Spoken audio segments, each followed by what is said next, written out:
हे guys, welcome back to my blog. आपण आता आलो साईडवर. साईड बघू शकता, पट्टी फिटिंग आहे, केसिंग. इथं आपला मेन बोर्ड येणार आहे 12 मॉडेल. त्याच्यावर एक होल्डर, एक फॅन, ह्या साईडला एक बल्ब. असं आतमध्ये आलं हे बाथरूम युनिट आहे.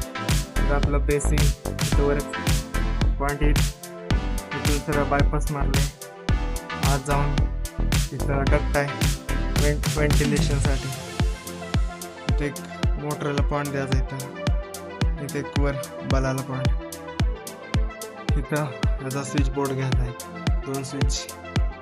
असं आपण लाईन दुरी मारून ड्रिलिंग करून घेतलं आहे.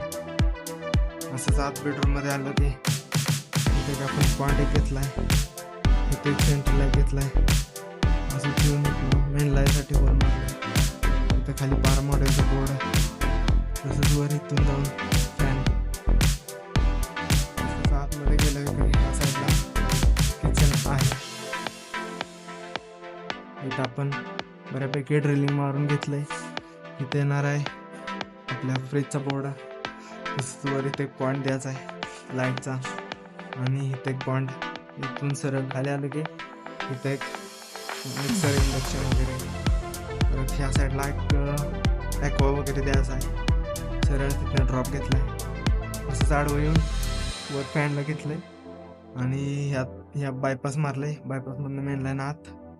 परत इथं 12 मॉडेलचं बोर्ड, मेन बोर्ड. तसंच बाकी काय नाही. वर सेम 2 रूम आहे त्यात. पण वरच्या साईडचं पण घेतलं आहे. वरच्या लाईनची मेन लाईन खाली ओढून घेतल्या. इथं आपलं 2 येईल इथं.